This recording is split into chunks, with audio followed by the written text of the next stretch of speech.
Olá, queridos, está no ar mais um Conversa Pública, o nosso momento delícia, né, de cada dia, quando a gente tem a oportunidade de falar sobre temas interessantes e que podem nos auxiliar no nosso dia a dia. Muitíssimo obrigada pela sua companhia, não apenas na Rede Boas Novas de televisão, mas também pela internet, no YouTube, no podcast, na Rádio Boas Novas, né? Sempre um prazer poder contar com a sua companhia. Hoje nós vamos falar sobre um tema que é da maior importância. É interessante porque foi divulgado o novo relatório da OIT, que é a Organização Internacional do Trabalho, que projetou um baixo crescimento do emprego em 2023. Projetando para já 2023. Né? Entre outras tendências, como a taxa de desemprego 3 vezes maior entre os jovens. Aí, a gente se pergunta, com esse novo pano de fundo, como auxiliar quem está em busca de uma vaga e entender, né? Como auxiliar as pessoas a entenderem o que os recrutadores estão procurando, o que os recrutadores estão avaliando numa entrevista de emprego, o que o mercado de trabalho efetivamente necessita nesse novo momento. Para conversar sobre esse tema, eu tenho o imenso prazer de receber aqui no estúdio o Gustavo Costa, ele que é sócio fundador da Unique Group, consultoria de recursos humanos. Gustavo, muitíssimo obrigada pela sua presença aqui conosco. Oi, Celeste, muito obrigado, um grande prazer a gente estar junto hoje aí. Uhum. Um desafio enorme, né? O mercado, aliás, o mundo, numa transformação muito rápida, e não poderia ser diferente com o mercado de trabalho, né? O mercado de trabalho em transformação, e além dessa transformação, a gente tem alguns impactos econômicos que também vão interferir aí em todo o conjunto de empregos, e não apenas na empregabilidade, mas na disponibilidade de empregos. O que está acontecendo com o mercado, Gustavo? Oi, Celeste. Pois é, o mercado já vem se transformando há alguns anos, né? Principalmente, eu acho que desde o efeito grande gerador da globalização, mercado muito conectado, muito global. Todas as decisões hoje locais têm um impacto global em todos os sentidos. Então, não existe nada mais isolado dentro do mercado de trabalho, a economia está extremamente conectada e essa transformação já nos acompanha há muito tempo.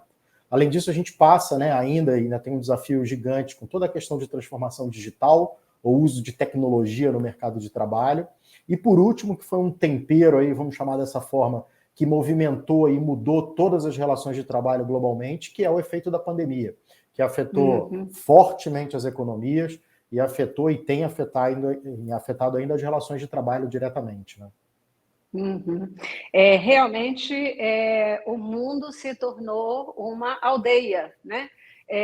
Hoje você pode, aqui no Brasil, trabalhar para uma empresa que fica lá na Austrália, fica do outro lado do mundo, em qualquer lugar do mundo, né? E isso é um diferencial, já é um desafio que merece atenção. Se você, falando do mercado de trabalho no Brasil, como é que você está vendo o mercado de trabalho no Brasil?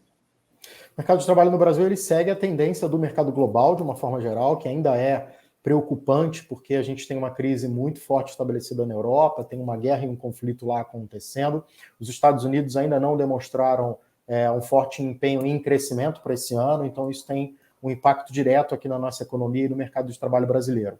Além disso, a gente tem ainda o desafio da baixa qualificação, né, Celeste? Assim, eu acho que o desemprego dentro do Brasil ainda é um item crônico, mas muito ligado à baixa qualificação ou ainda uma fuga da educação, principalmente dos jovens, né? A gente tem um público jovem que não está, né, nem cursando e nem trabalhando, nem cursando um curso, uma escola, uma faculdade, e nem trabalhando, nem produzindo, então ele está fora desse mercado, e é a grande força de trabalho da nossa economia, no médio prazo. Então, é o jovem que vai precisar assumir os postos de trabalho do futuro próximo, né?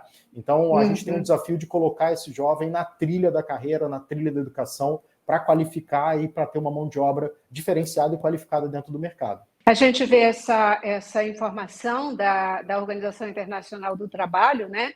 É um crescimento mais baixo em 2023 e um desemprego 3 vezes maior entre os jovens. Ao mesmo tempo que a gente vê, e tem se falado muito na questão de oferecer emprego, dar oportunidade para as pessoas mais velhas. Ora, um mercado em transformação, com redução das vagas de trabalho, como é que você vê essa junção, né? Garantir que os jovens possam ter o seu emprego e também garantir que esses adultos, esses idosos, né, que começam a sair do mercado de trabalho até por aposentadoria, não fiquem largados, isolados, esquecidos. Exatamente. Eu acho que especificamente no primeiro pilar, que é o do jovem, é garantir com que esse jovem tenha acesso à informação, não especificamente educação, estar na escola, estar no curso, que a gente sabe que ainda é uma questão crônica e depende às vezes até de recurso financeiro e de tempo. Mas informação é essencial. E com o advento da tecnologia, hoje é possível com que a gente tenha informação de qualquer conteúdo.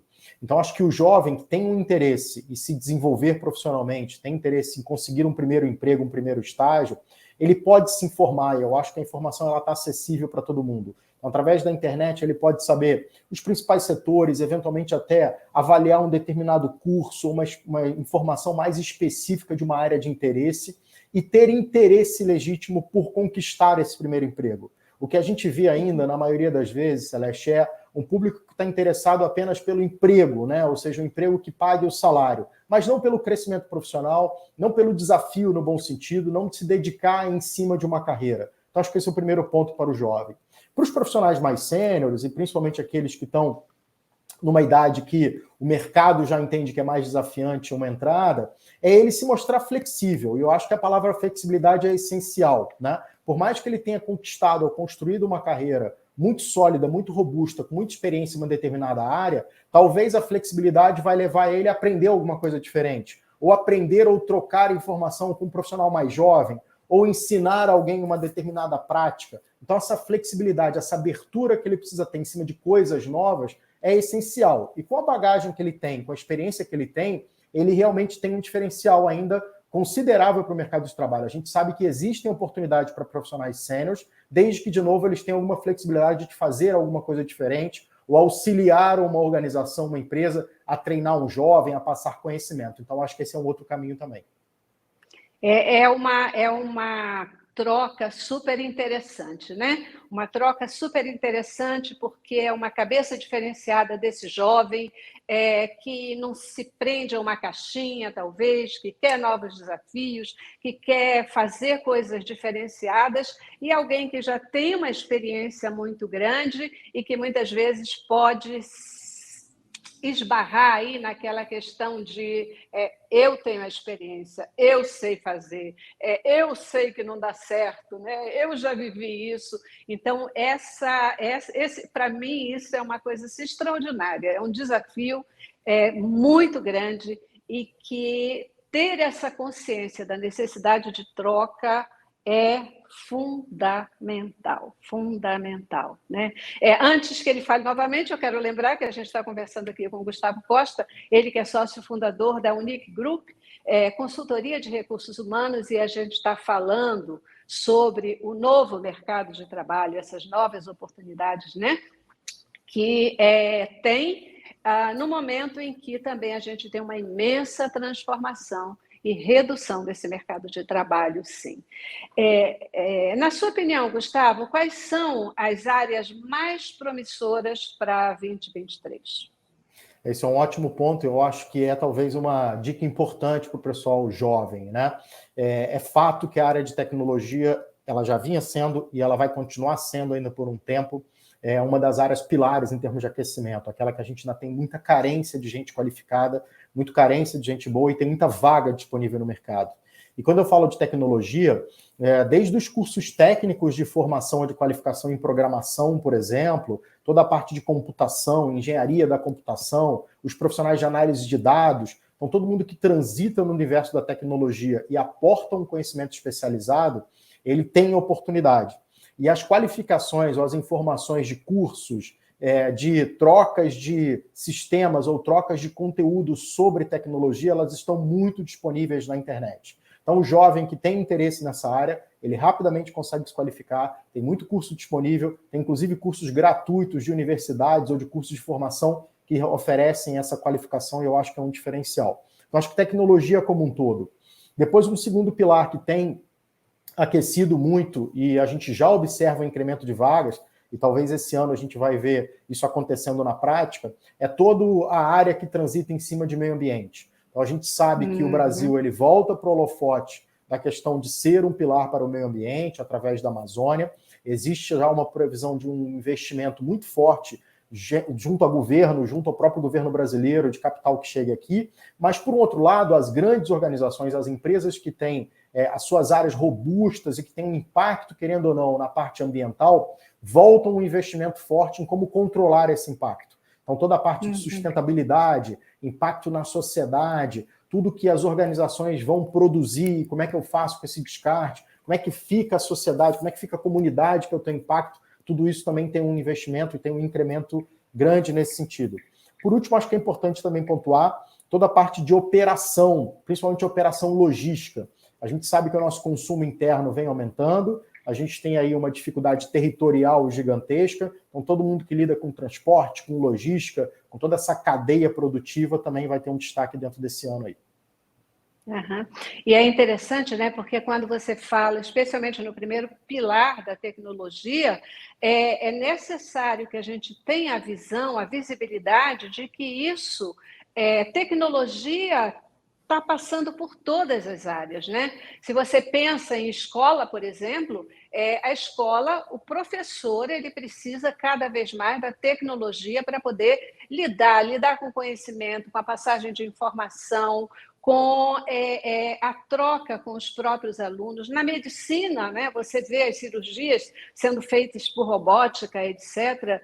É uma ciência, né, é um conhecimento que realmente ele vai passar por todas as áreas. Então, não tem como fugir, é uma tendência irreversível, sem dúvida nenhuma, né? E essa questão de meio ambiente, que é fundamental, por quê? Porque é outra coisa que não dá para a gente fugir, está aí, na cara de todo mundo, o que está acontecendo em termos de meio ambiente, das transformações que vêm acontecendo, e é preciso que se tenha realmente muita atenção.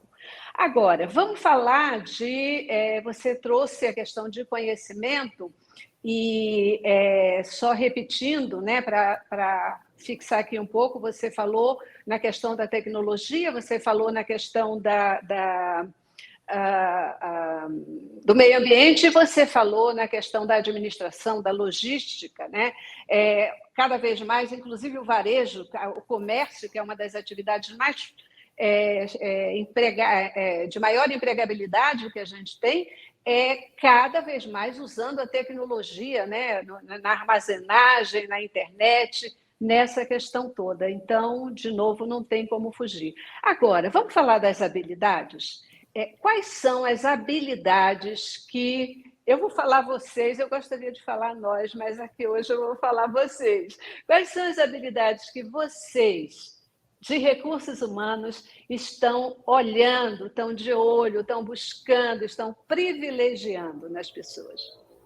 É um bom ponto, Celeste, porque historicamente a gente sempre teve muitas contratações que aconteciam pelo aspecto técnico, e ainda tem, é um fato, né? Então a qualificação técnica ela é um pilar importante na hora de uma contratação.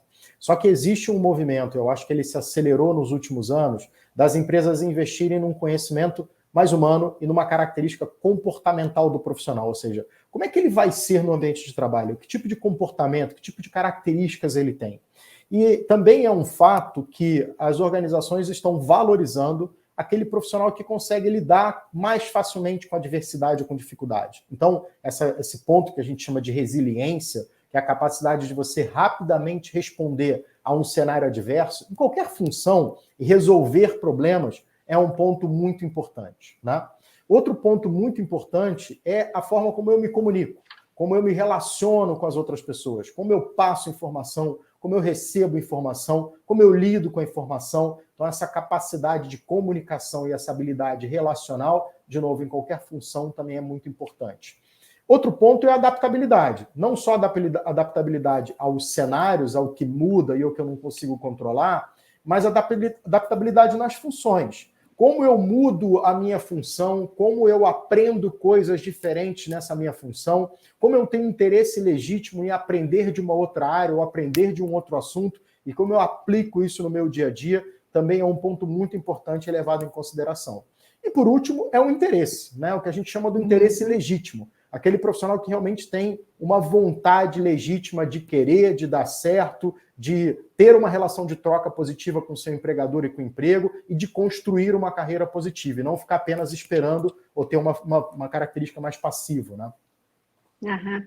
Você entende que essa relação, porque normalmente, né, isso era uma coisa, é uma característica, ainda é muito forte, né, de muitas vezes empregados, eles e nós, né, o empregador e eu empregado, porque eles é que ganham, eles são os exploradores, nós estamos aqui sendo explorados e às vezes não percebem.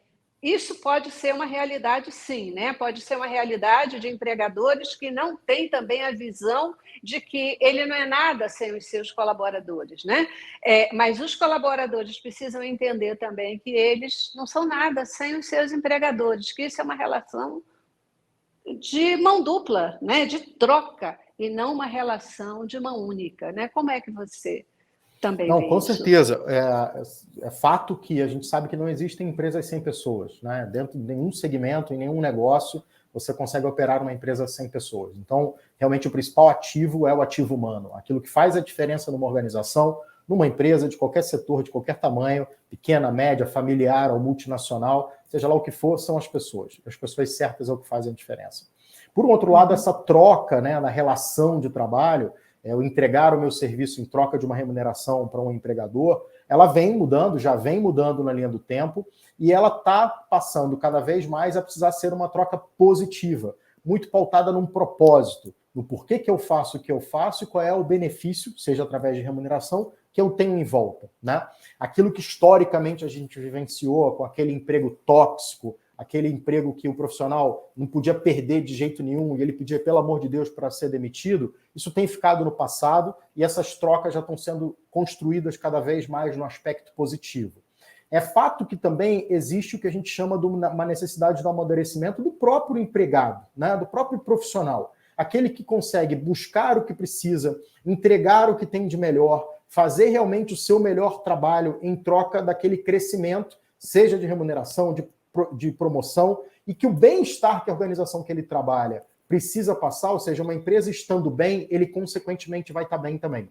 Então, essa visão, essa troca positiva, desse alinhamento por propósito, e eu acho que o jovem que está entrando no mercado de trabalho tem trazido muito isso, ou seja, de realmente se alinhar ao propósito da organização, em que empresa eu vou trabalhar, com quem eu vou trabalhar, qual é o posicionamento que ela tem, qual é o impacto que ela tem na comunidade, o que eu vou ter de diferente lá, é isso que o jovem está procurando. Então esse movimento ajuda nesse amadurecimento da relação de trabalho. E por outro lado, as organizações sim, têm feito seu papel na maioria das vezes, de investir no profissional, de ajudar ele com algum determinado benefício diferente. A gente sabe que dentro da pandemia teve muitas questões de saúde mental, então tem muita organização oferecendo benefício de terapias, de trabalho de qualidade de vida, de auxílio, às vezes, de um curso que o profissional vai fazer de áreas completamente diferentes. Então, isso já é um movimento que a gente observa desse amadurecimento nas relações.